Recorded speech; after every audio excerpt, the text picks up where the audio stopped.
복음의 사람 예배자로 살게 하소서. 하나님께서 우리에게 주신 2023년 우리의 표명입니다. 다시 따라합니다. 복음의 사람 예배자로 살게 하소서. 아멘. 우리가 복음의 사람 되기를 소망합니다. 우리가 예배자로 서기를 소망합니다. 복음의 사람 예배자로 살게 하소서. 이 표현은 시편 50편 5절 말씀과 로마서 12장 1절 말씀을 주제 말씀으로 하고 있습니다. 오늘은 시편 50편의 말씀을 가지고 우리의 예배 생활에 초점을 맞춰서 함께 말씀을 살펴보려고 합니다.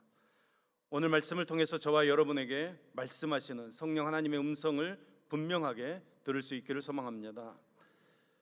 오늘 본문은 전능하신 이 여호와 하나님께 이렇게 말씀이 시작됩니다. 히브리어로 엘로힘 여호와 이렇게 되어 있습니다. 엘이라는 말, 엘로힘이라는 말, 여호와라는 말 모두가 다 하나님이라는 말입니다. 하나님을 지칭하는 단어 3개가 연이어서 사용되어지고 있습니다. 예수님께서도 이런 표현을 자주 하셨습니다. 내가 진실로 진실로 너희에게 이르노니, 이렇게 아멘 아멘 하신 것입니다. 예수님께서 처음 하신 표현입니다. 이 말은 진짜 중요하니까 정신 차리고 들어라, 이런 말입니다. 마찬가지로 엘로힘 여호와 이렇게 같은 의미의 말을 3번이나 반복하는 것은 강조하는 것입니다. 진짜로 중요하다는 것입니다. 잘 생각해 보십시오. 히브리인들은 하나님의 이름인 여호와라는 말을 입에 담는 것조차도 두려워했던 사람들입니다. 그런데 이렇게 이중으로 삼중으로 하나님을 묘사한 데는 분명히 어떤 의도가 있다는 것입니다. 하나님 외에 다른 신은 없다는 것입니다. 우리는 오직 전능하신 하나님만을 섬겨야 한다는 것입니다. 우리가 전심을 다해 섬겨야 할 유일하신 하나님께서는 세상 가운데 자기 백성, 자기 성도들을 불러 모으십니다. 심판장 되시는 하나님께서 세상을 부르십니다. 본문 1절 말씀입니다. 전능하신 이 여호와 하나님께서 말씀하사 해 돋는 데서부터 지는 데까지 세상을 부르셨도다. 여기 부르셨도다라는 단어는 법적인 용어입니다. 소환한다라는 말입니다. 하나님께서 우리가 사는 세상을 소환하시는 것입니다. 죄인의 죄를 증언해 줄 증인으로 소환되고 있습니다. 이어지는 2절 3절 말씀입니다. 온전히 아름다운 시온에서 하나님이 빛을 비추셨도다. 우리 하나님이 오사 잠잠하지 아니하시니 그 앞에는 삼키는 불이 있고 그 사방에는 광풍이 불리로다. 아멘. 이제 재판을 담당한 판사로 임하시는 하나님의 모습을 묘사하고 있습니다.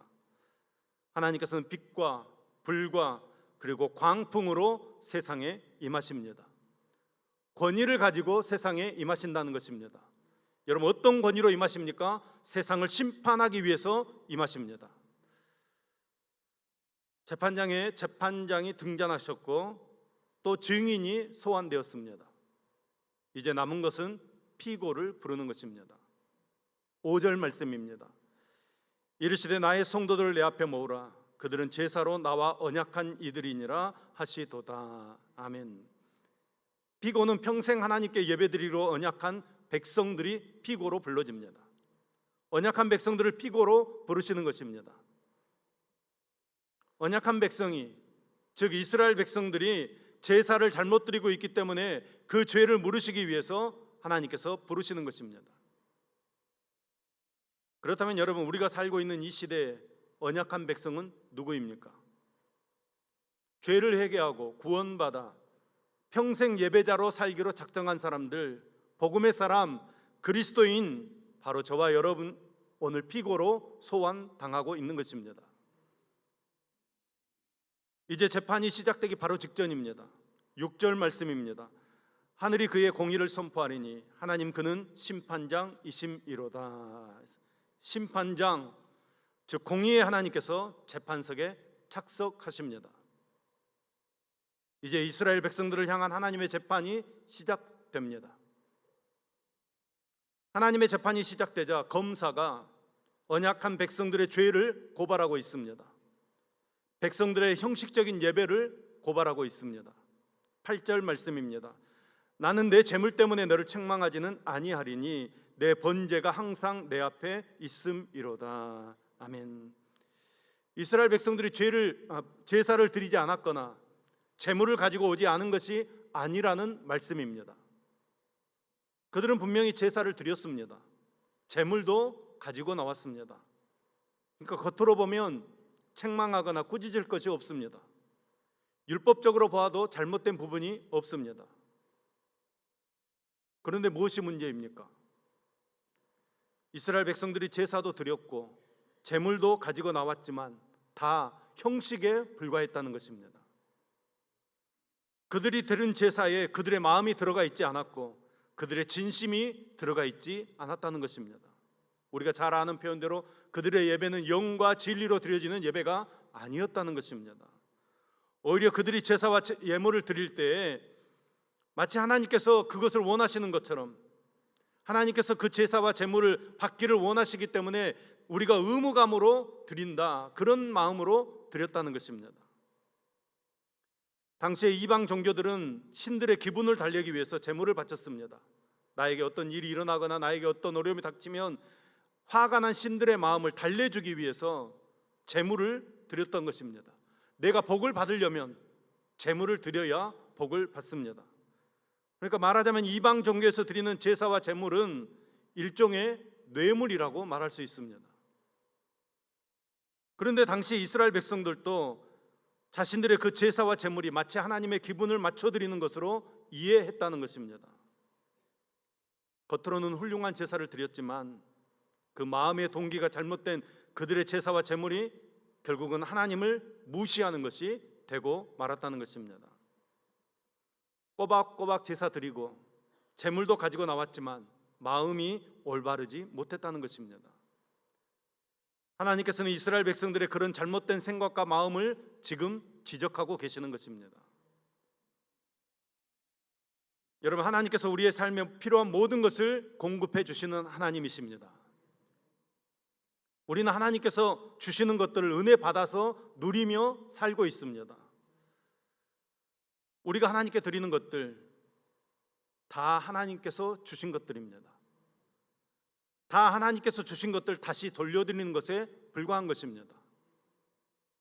그럼에도 불구하고 내가 하나님께 이만큼 드린다 이렇게 생각한다면 하나님 앞에서 절대 옳지 않다는 것입니다.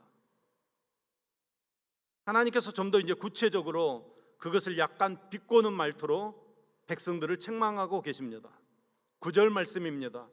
내가 내 집에서 수소나 내 우리에서 순염소를 가져가지 아니하리니.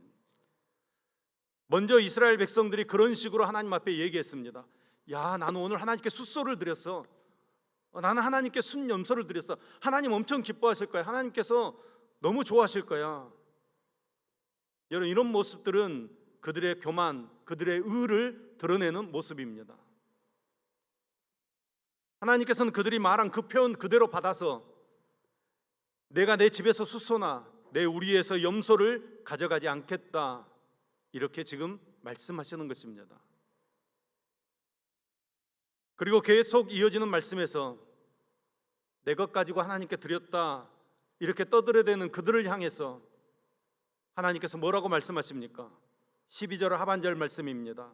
세계와 거기에 충만한 것이 내 것임이로다. 아멘. 이 세상 모든 것이 하나님의 것이라는 것입니다. 13절 말씀입니다. 내가 숫소의 고기를 먹으며 염소의 피를 마시겠느냐. 그들이 가지고 온 제물의 그 고기로 하나님께서 배부르시거나 아니면 그 제물의 피를 마실 필요가 없으시다는 것입니다. 그러니까 지금 백성들은 잘못 생각하고 있다는 것입니다. 다 이방인들에게 배운 것입니다. 백성들이 하나님을 우상처럼 생각했다는 것입니다. 하나님을 무시하는 행동입니다. 제사와 제물로 하나님의 마음을 사가지고 자신들의 원하는 것을 얻어내려고 하는, 그러니까 하나님을 이용해 먹으려고 하는 그런 마음인 것입니다. 답답하셨던 하나님께서는 14절 말씀을 통해 참된 예배가 무엇인지 우리에게 가르쳐 주십니다. 14절 말씀입니다. 감사로 하나님께 제사를 드리며 지존하신 이에게 내 서원을 갚으며. 아멘. 제사, 즉 예배는 우리의 믿음을 보여주는 수단이고 방편입니다. 그래서 감사로 하나님께 제사를 드리며, 이 말씀은 하나님께 대한 믿음이 무엇으로 표현되어야 된다고요? 감사로 표현되어져야 한다는 것입니다. 23절 말씀에서도 마찬가지 말씀을 하십니다. 감사로 제사 드리는 자가 나를 영화롭게 하나니. 아멘.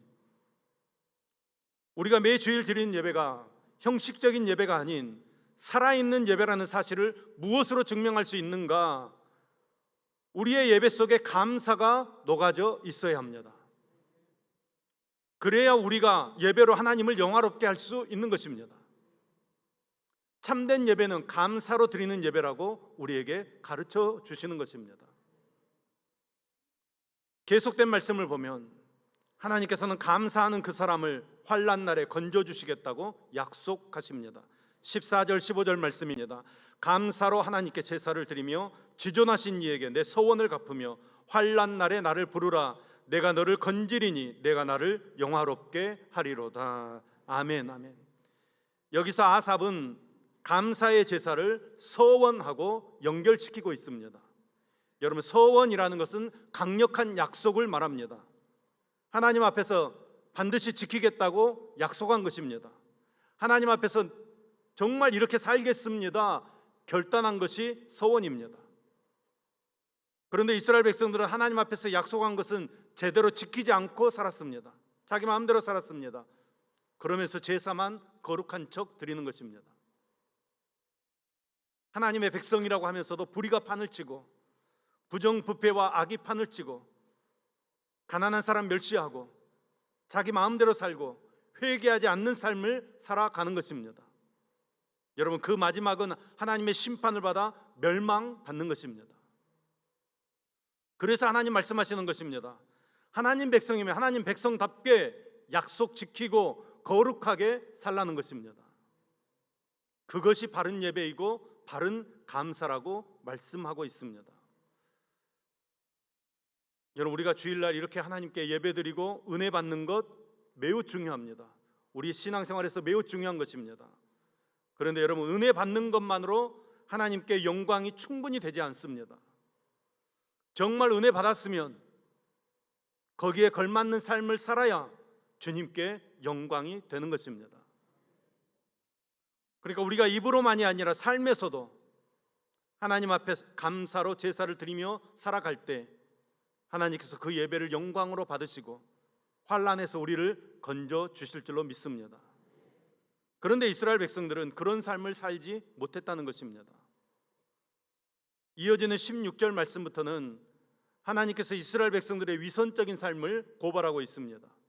예배가 무너졌으니 삶도 무너졌다는 것입니다. 여러분, 성도인 우리가 제대로 된 예배를 드리게 되면 예배를 통해서 하나님의 영광을 보게 될 줄로 믿습니다. 하나님의 영광을 보게 되면 우리가 그 영광을 쫓아서 살게 될 것이고, 더 나아가서는 주님의 형상을 닮아가는 놀라운 역사가 우리의 삶에 일어날 줄로 믿습니다. 그러나 반대로 우리가 형식적인 예배를 계속해서 드리게 되면 우리의 인격은 점점 더 나빠지는 것입니다. 위선적인 삶이 되는 것입니다. 마지막은 무엇입니까? 멸망에 이르는 것입니다. 그러니까 여러분, 예배가 무너지면 우리의 삶도 무너지는 것입니다. 16절 말씀입니다. 악인에게는 하나님이 이르시되 내가 어찌하여 내 율례를 전하며 내 언약을 내 입에 두느냐. 아멘. 여러분, 여기서 말하는 악인이 누구입니까? 5절에서 말씀하고 있는 나의 성도들, 즉 이스라엘 백성들을 의미하는 것입니다. 악인들은 하나님의 율례를 전하고 하나님의 언약을 입에 두고 있다는 것입니다. 말하자면 선지자일 수도 있고 요즘 말로 하면 목회자일 수도 있습니다. 그들의 신앙 고백이나 예배 참여에는 전혀 문제가 없습니다. 그들은 진리를 말하고 어쩌면 설교를 아주 뛰어나게 잘할 수도 있습니다. 그런데도 그들을 악을 행하는 자들이라고 말씀하고 있습니다. 악을 행하는 자들이다. 이유가 무엇입니까? 17절 말씀입니다. 내가 교훈을 미워하고 내 말을 내 뒤로 던지며. 아멘. 그들이 사람들 앞에서는 비록 하나님 말씀을 전하고 하나님의 언약을 열심히 가르쳤지만 사실은 그 교훈을 미워하고 하나님의 말씀을 등 뒤로 던져버리는 사람들이라는 것입니다. 그러니까 무슨 말입니까? 여러분, 그들은 하나님의 말씀을 귀하게 여기지 않았다는 것입니다. 계속되는 18절에서 20절까지의 말씀은 십계명에 비추어서 그들의 악행을 더 구체적으로 고발하고 있습니다. 십계명의 7계명, 8계명, 9계명인 간음과 도둑질과 거짓 증거가 언급되어지고 있습니다. 18절, 19절 말씀입니다. 도둑을 먼저 그와 연합하고 간음하는 자들과 동료가 되며 내 입을 악에게 내어주고 내 혀로 거짓을 꾸미며. 왜 그렇게 행하는 것입니까? 왜 그렇게 사는 것입니까? 나만 잘 되면 되는 것입니다. 다른 사람을 넘어뜨리기 위해서 그렇게 사는 것입니다. 20절 말씀입니다. 앉아서 내 형제를 공박하며 내 어머니의 아들을 비방하는도다. 거짓 증거로 사람을 마구 죽이는 것입니다. 형제라도 상관없습니다. 그들의 모습은 거의 불신자와 다름없습니다. 그들이 이렇게까지 죄 앞에서 담대해질 수 있었던 것은 하나님의 심판이 당장 일어나지 않기 때문입니다. 21절 말씀이 바로 그런 뜻의 말씀입니다. 21절 말씀입니다. 내가 이 일을 행하여도 내가 잠잠하였더니 내가 나를 너와 같은 줄로 생각하였도다. 그러나 내가 너를 책망하여 내 죄를 내 눈앞에 낱낱이 드러내리라 하시는도다. 아멘. 그들의 범죄 사실에 하나님께서 침묵하고 계십니다. 잠잠하십니다. 그랬더니 그들을 하나님을 자기들과 똑같은 줄로 생각했습니다. 하나님의 침묵이 하나님의 허락이다, 이렇게 잘못 생각한 것입니다. 하나님께서는 침묵 속에서 인내와 은혜를 드러내고 계시는데 사람들은 하나님의 그 은혜를 발견하지 못하는 것입니다. 자기 마음대로 사는 것입니다. 나만 잘 되면 되는 것입니다. 그렇지만 여러분, 하나님의 때가 되면 하나님께서 그들을 무섭게 책망하시고 그들의 죄를 그들의 눈앞에서 낱낱이 드러내신다고 말씀하고 있습니다. 내가 너를 책망하며 내 죄를 내 눈앞에 낱낱이 드러내리라. 하나님의 말씀을 심각하게 들으셔야 합니다. 22절 말씀입니다. 하나님을 잊어버린 너희여, 이제 이를 생각하라. 그렇지 아니하면 내가 너희를 찢으리니 건질 자 없으리라. 아멘. 하나님을 잊어버린 너희여. 여러분, 이것이 어떻게 하나님을 믿고 섬긴다고 하는 성도들의 호칭이 되겠습니까? 그런데 정말로 안타깝지만 성도들이 매 주일 예배를 드리지만 하나님을 잊어버리고 살아간다는 것입니다. 매 주일 설교를 선포하는 목사인데도, 매 주일 설교를 아멘으로 듣는 성도들인데도 하나님 잊어버리고 살아간다는 것입니다. 하나님을 잊어버리는 사람들이 반드시 기억해야 될 것이 있습니다. 그것은 그들의 위선적인 삶, 하나님을 잊어버린 삶에 대한 하나님의 심판이 반드시 있다는 것입니다. 만약에 우리가 그것을 기억하지 않는다면 사자가 토끼를 갈기갈기 찢어버리듯이 하나님께서 그들을 반드시 찢어버리시겠다고 말씀하십니다. 결론이 무엇입니까? 결론의 말씀을 선포합니다. 23절 말씀입니다. 우리 다 같이 23절 말씀을 같이 한 목소리로 읽겠습니다. 시작. 감사로 제사를 드리는 자가 나를 영화롭게 하나니 그의 행위를 옳게 하는 자에게 내가 하나님의 구원을 보이리라. 아멘. 아멘. 이 말씀은 우리에게 두 가지를 말씀해 주고 있습니다. 먼저 감사로 제사를 드리는 자가 하나님을 영화롭게 한다고 말씀하고 있습니다. 오직 감사로 드리는 예배가 형식적인 예배를 고칠 수 있는 약이 된다는 것입니다. 정말로 우리의 예배가 감사로 드려지는 예배 되기를 소망합니다. 여러분, 오늘 예배 나오실 때 어떤 감사를 가지고 이 자리에 나오셨습니까? 여러분, 감사로 예배드리는 저와 여러분 되기를 소망합니다. 또 우리가 정말로 하나님의 은혜를 소망한다면 우리의 위선적인 삶을 완전히 뜯어 고쳐야 한다는 것입니다. 우리가 위선적인 삶을 고치고 삶에서 하나님을 드러내는 삶을 살아갈 때 하나님께서는 우리에게 구원을 보여주시겠다고 약속하십니다. 그의 행위를 옳게 하는 자에게 내가 하나님의 구원을 보이리라. 아멘. 하나님께서 우리에게 원하시는 예배는 몸만 예배당에 앉아있는 그런 예배가 아니라는 것입니다. 하나님께서 우리에게 원하시는 삶은 감사가 없는 삶이 아닙니다. 하나님께서 우리에게 원하시는 신앙생활은 입술로만 십계명을 읊어대는 그런 신앙생활이 아니라는 것입니다. 여러분, 참된 예배, 참된 삶, 참된 신앙 고백이 우리에게 있어야 하는 것입니다. 예배가 형식적이고 삶이 위선적인 방향으로 흘러가는 것은 3000년 전 그 이스라엘 백성들만의 문제가 아닐 것입니다. 모든 시대, 모든 그리스도인들이 그런 유혹 속에서 살아갑니다. 성경은 계속해서 그런 문제들에 대해서 우리들에게 경고하고 있습니다. 예레미야 7장 3절에서 7절까지 말씀입니다. 만군의 여호와 이스라엘의 하나님께서 이와 같이 말씀하시되 너희 길과 행위를 바르게 하라. 그리하면 내가 너희로 이곳에 살게 하리라. 너희는 이것이 여호와의 성전이라, 여호와의 성전이라, 여호와의 성전이라 하는 거짓말을 믿지 말라. 너희가 만일 길과 행위를 참으로 바르게 하여 이웃들 사이에서 정의를 행하며 이방인과 고아와 가부를 압제하지 아니하며 무죄한 자의 피를 이곳에서 흘리지 아니하며 다른 신들 뒤를 따라 화를 자초하지 아니하면 내가 너희를 이곳에 살게 하리니 곧 너희 조상들에게 영원 무궁토록 준 땅에서니라. 아멘. 여러분, 솔직히 우리는 어떻습니까? 우리의 삶은 괜찮습니까? 저와 여러분의 신앙생활은 문제가 없습니까? 우리가 드리는 예배와 헌신에는 감사가 들어 있습니까? 오늘 여러분 어떤 감사로 하나님께 나오셨습니까? 의식적으로라도 우리가 노력해야 합니다. 그리고 여러분 반드시 기억해야 합니다.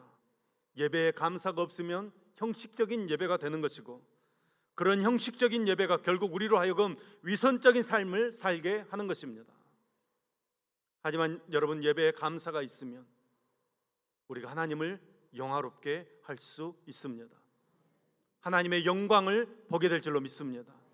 하나님의 영광을 보게 되면 우리가 그 하나님의 영광을 붙잡게 될 것이고, 그 하나님의 영광을 따라 우리가 영광스러운 성도로 영광스러운 삶을 살게 될 줄로 믿습니다. 그러니까 여러분, 성도 여러분, 하나님께 예배 드리러 나올 때마다 오늘 말씀을 꼭 기억해야 합니다. 1절 말씀처럼 전능하신 이 여호와 하나님께 예배드리기 위해서 우리는 오늘 이 자리에 나온 것입니다. 돈이 아니고, 여러분, 명예가 아니고, 권력이 아니고, 쾌락이 아니고, 우리는 오직 하나님께만 예배 드리는 것입니다.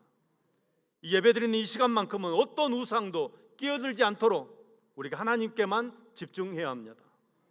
오직 하나님께만 감사드리며 오직 하나님 한 분만 붙잡는 은혜의 시간 되기를 소망합니다. 그런 은혜의 시간 되기 위해서 여러분, 하나님을 바로 알아야 합니다. 우리가 하나님을 올바로 아는 것, 그 하나님을 기억하는 것, 참된 예배자로 나아가는 출발점입니다. 그리고 감사하는 것입니다. 감사로 제사를 드리는 자가 나를 영화롭게 하나니. 우리가 드리는 예배가 오직 하나님 영화롭게 하는 예배 되어져야 합니다. 감사하지 못하는 형식적인 예배를 멈춰야 합니다. 위선적인 삶을 완전히 벗어버려야 합니다. 형식적인 예배와 위선적인 삶으로는 절대로 구원에 이를 수 없는 것입니다. 여러분, 예배는 의무가 아닙니다. 예배는 복입니다. 복을 받으시려면 여러분 감사하셔야 합니다. 감사로 드려야 합니다. 또한 6일간의 우리의 삶이 하나님께 드려지는 신실한 삶이 되어져야 합니다. 복음의 사람 예배자로 살게 하소서. 예전엔 예배를 본다고 했습니다. 예배를 본다고 했습니다. 그러다가 예배를 드린다고 바꾸자고 했습니다. 그런데 여러분, 이제는 예배를 살아야 합니다. 드리는 것에서 그치지 마시고 정말로 삶에서 예배를 사는 저와 여러분 되기를 소망합니다.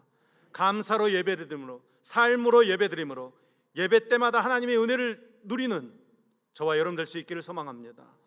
정말로 우리의 예배가 하나님께 감사로 나아가 하나님을 영화롭게 하고 그 하나님의 영광을 맛보고 하나님을 누리는 은혜의 삶을 사는 저와 여러분 될 수 있기를 예수님의 이름으로 축원합니다.